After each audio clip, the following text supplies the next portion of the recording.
Hello students, my name is Aditya Mishra और मैं लेके आया हूँ आज आपके लिए अपने चैनल पे क्लास 9th के matter in our surrounding chapter 1 का इम्पॉर्टेंट क्वेश्चंस। ठीक है, तो हम चैप्टर 1 स्टार्ट करते हैं। पहला टॉपिक है हमारा characteristics of particles of matter. Characteristics क्या है पार्टिकल ऑफ मैटर के? तो पहला, मैटर जो बना होता है वो पार्टिकल से बना होता है, मेड अप ऑफ पार्टिकल्स। क्यों? और ये जो स्मॉल पार्टिकल्स होते हैं इनको हम एटम्स भी कहते हैं। तो जितने भी मैटर होते हैं हमारे पास वो सारे छोटे छोटे पार्टिकल से मिलकर बने होते हैं। ठीक है, अब पार्टिकल्स ऑफ मैटर जो होते हैं वो कंटिन्यूसली मूव करते हैं। क्यों? क्योंकि कोई भी चीज़ अगर मोशन में है तो उसके पास क्या होनी चाहिए? काइनेटिक एनर्जी होनी चाहिए। तो काइनेटिक एनर्जी की वजह से क्या करते हैं? वो मूव करते हैं। इसी के ऊपर आपका एक क्वेश्चन है जो आपके एनसीईआरटी में है कि why the smell of hot sizzling food reaches और several metre away, but to get the smell from cold food you have to go close. ठीक है, तो क्यों आपको गर्म खाने की स्मेल जो है वो जल्दी आ जाती है, लेकिन जो आपको कोल्ड खाने की है उसकी स्मेल लेने के लिए आपको थोड़ा पास जाना पड़ता है? क्यों? क्योंकि जो पार्टिकल है एयर में उसके पास टेम्परेचर बहुत ज़्यादा है। क्योंकि गर्म है खाना तो गर्म खाना है, टेम्परेचर ज़्यादा होगा। टेम्परेचर ज़्यादा होने की वजह से क्या होगा? हायर काइनेटिक एनर्जी हो जाएगी। इसकी वजह से क्या होगा? पार्टिकल्स जो होंगे वो फास्टर मूव करेंगे। ठीक है, इसीलिए हमारी स्मेल जो होती है हॉट सिलिंग फूड की वो हमारे पास जल्दी आ जाती है। अगला कैरेक्टरिस्टिक है तुम्हारा कि पार्टिकल जो होते हैं मैटर के उनके बीच में स्पेस होता है। ठीक है, पार्टिकल्स ऑफ मैटर आपस में एक दूसरे को क्या करते हैं? अट्रैक्ट भी करते हैं, अट्रैक्ट ईच अदर। क्यों? क्योंकि उनके बीच में इंटरमोलिकुलर स्पेस जो होता है, इंटरमोलिकुलर फोर्स जो होता है वो ज़्यादा होता है। इसी वजह से जो डाइवर वाला क्वेश्चन है हमारा कि डाइवर जो है वो क्यों वाटर को काटने में एबल है? तो डाइवर क्यों काटने में एबल है भाई वाटर को? क्योंकि due to weak force of attraction between particles, क्योंकि उनके बीच में पार्टिकल्स के बीच में फोर्स ऑफ अट्रैक्शन बहुत कम होता है, इस वजह से डाइवर जो है आराम से उसको काट सकता है वाटर को। ठीक है, इसी में एक और टॉपिक है तुम्हारा डिफ्यूजन। डिफ्यूजन क्या होता है? Diffusion is inter mixing of particle. दो डिफरेंट डिफरेंट टाइप्स के अगर मैटर को आप आपस में मिक्स कर दो तो उसको हम कहते हैं डिफ्यूजन। ठीक है, फिर हम आते हैं स्टेट्स ऑफ मैटर पे। स्टेट्स हमारे पास टोटल 3 होते हैं, सॉलिड, लिक्विड एंड गैस। ठीक है, सबकी करेक्टरिस्टिक्स पढ़ लें। अगर हम सॉलिड क्या है तो सॉलिड की हमारी शेप डेफिनेट होती है, बाउंड्रीज डिस्टिंक्ट होती हैं, फिक्स्ड वॉल्यूम होती है, कंप्रेसिबिलिटी नहीं है, मतलब हम सॉलिड को कंप्रेस नहीं कर सकते। लेकिन इसमें कुछ वो भी है, जैसे कि सवाल आता है आपका कि क्यों रबर बैंड अगर आपने देखा होगा तो उसको हम स्ट्रेच कर सकते हैं, कंप्रेस कर सकते हैं। क्यों कर सकते हैं भाई स्ट्रेच कंप्रेस? क्योंकि रबर बैंड जो होता है उसकी शेप चेंज हो जाती है अगर हम उसके ऊपर फोर्स लगाते हैं तो, लेकिन जैसे आप फोर्स छोड़ोगे वो अपने शेप पे वापस आ जाता है। ठीक है, ऐसी शुगर का जो क्रिस्टल होता है, शुगर चीनी वीनी को हम किसी भी डब्बे में डालते हैं उसका शेप ले लेता है, लेकिन हमने तो पढ़ा है कि सॉलिड की फिक्स शेप होती है। तो शुगर का जो एक क्रिस्टल है ना वो सॉलिड की तरह बिहेव कर रहा है। बहुत सारे शुगर को हम किसी में भी डाल सकते हैं, लेकिन जो उसका क्रिस्टल है वो क्रिस्टल को हम उसका शेप फिक्स रहेगा। ठीक है, ऐसे अगर हम स्पॉन्ज देखते हैं, स्पॉन्ज क्या है? जैसे हम जूना जो हम बर्तन मांजते हैं उसको स्पॉन्ज कहते हैं। तो स्पॉन्ज क्यों हम कंप्रेस कर पा रहे हैं? क्योंकि स्पॉन्ज में बहुत सारे मिनट होल्स होते हैं। होल्स में क्या होती है? एयर ट्रैप होते हैं। जैसे आप उसको दबाते हो तो एयर उसके अंदर से बाहर एक्सपेल हो जाती है, इस वजह से हम उसको दबा पा रहे हैं। ठीक है, आगे बात करें हम लिक्विड पे। लिक्विड की हमारी फिक्स वॉल्यूम होती है, फिक्स शेप होती है, कंप्रेसिबल होता है लिक्विड भी। ठीक है, इसके अलावा इसकी रिजिडिटी ज़्यादा होती है। ये जो है गैस की बात करते हैं। तो गैस क्या है? गैस में हाईली कंप्रेसिबिलिटी होती है। गैस के पार्टिकल मूव करते हैं हाई स्पीड से, और इसी हाई स्पीड से मूव करने की वजह से रैंडमनेस बहुत आती है पार्टिकल्स के बीच में। और रैंडमनेस की वजह से क्या होता है?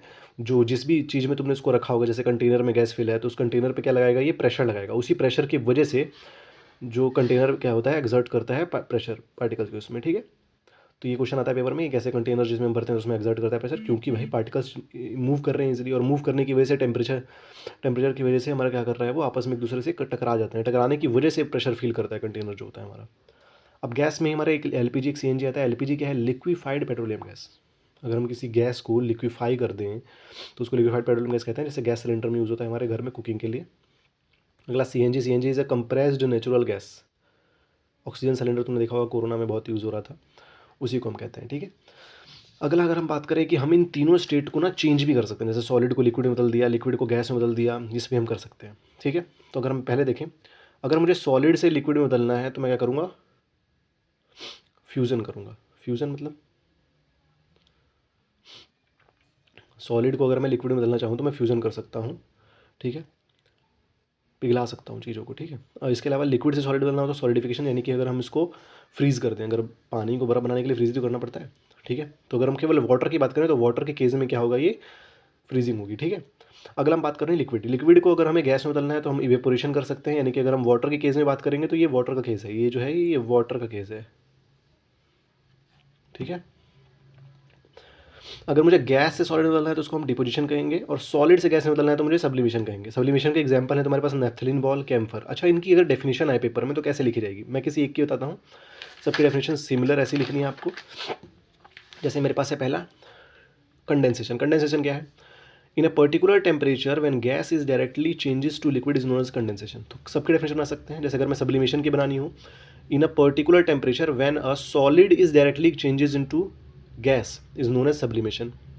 ठीक है। Evaporation, in a particular temperature when a liquid is directly changes to gas is known as evaporation. ठीक है, सिंपल है। अगर मुझे किसी भी टेम्परेचर को चेंज करना है डिग्री सेल्सियस से केल्विन में, तो मुझे क्या करना है, बस 273 को प्लस करना पड़ेगा। अगर मुझे केल्विन से सेल्सियस में करना है तो मुझे 273 को क्या करना पड़ेगा, माइनस करना पड़ेगा। ठीक है। सब्लिमेशन पे एक और सवाल आता है तुम्हारा कि क्यों ड्राई आइस क्या होता है और कैसे फॉर्म होता है। तो dry ice is a solid carbon dioxide, अगर आपने देखा होगा यहाँ लिखा हुआ है। ठीक है। ड्राई आइस एक सॉलिड कार्बन डाइऑक्साइड होता है जिसको हम एक हाई प्रेशर के अंदर स्टोर करके रखते हैं, जिसमें वो डायरेक्टली कन्वर्ट हो जाता है गैस में। इसको हम कहते हैं ड्राई आइस। ठीक है।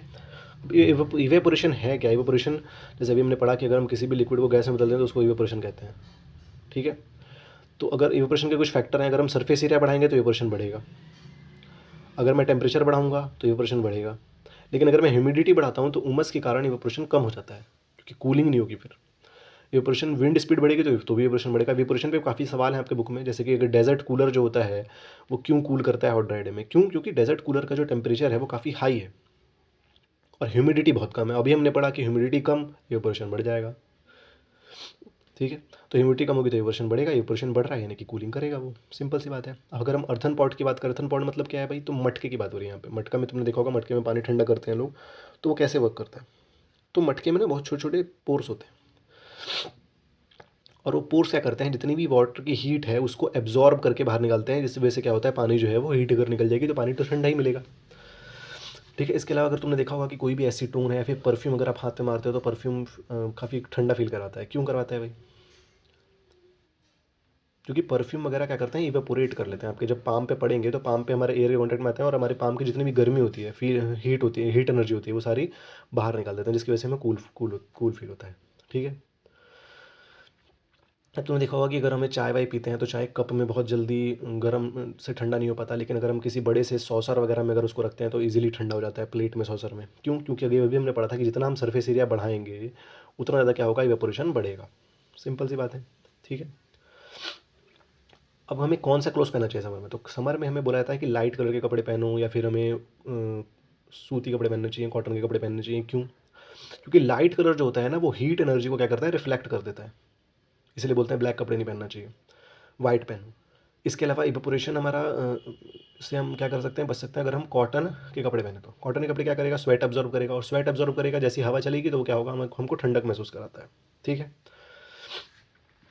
अब हमारे पास कुछ चीज़ें और हैं, जैसे कि अगर हम आइस को 273 केल्विन पे ज़्यादा इफेक्टिव होगा कूल, या फिर हमारा पानी, अगर हम पानी को 273 केल्विन मतलब कैसी बात कर रहा है ये, 0 डिग्री सेल्सियस की बात कर रहा है। तो 0 डिग्री सेल्सियस पे ज़्यादा ठंडा क्या होगा, बर्फ़ या पानी? तो 273 केल्विन पे आइस जो होता है ना वो ज़्यादा हीट एनर्जी को एब्जॉर्ब करता है, यानी कि हीट एनर्जी मतलब लेटेंट हीट को एब्जॉर्ब करता है। ठीक है।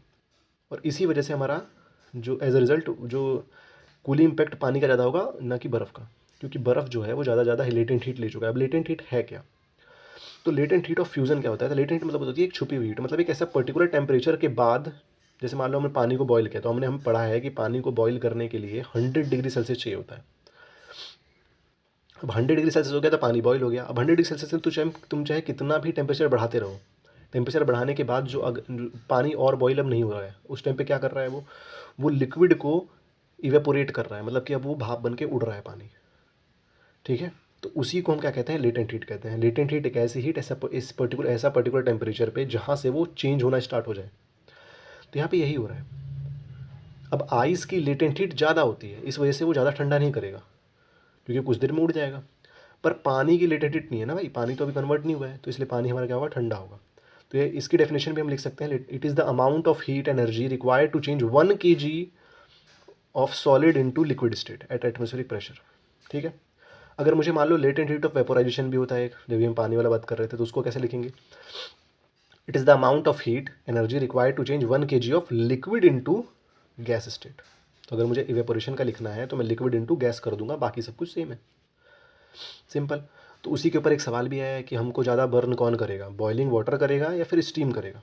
तो स्टीम हमें ज़्यादा बर्न करेगी भाई, क्योंकि वो एक्जोथर्मिक होती है, बहुत ज़्यादा मात्रा में हीट निकालती है वो, इस वजह से वो क्या करेगी, हमको ज़्यादा बर्न करेगी। सिंपल सी बात है, समझ में आया सबको। तो अगर आपको ये अच्छा लगा हो वीडियो तो आप चैनल को सब्सक्राइब करें। हम एक एक करके सब सारे चैप्टर्स की ऐसी वन शॉट लाते रहेंगे और 10 मिनट में अपना चैप्टर कंप्लीट करते रहेंगे, ठीक है। तो मिलते हैं नेक्स्ट वीडियो में। चैनल को सब्सक्राइब करें, लाइक करें, बेल आइकन को दबाना ना भूलें, ठीक है। जय हिंद।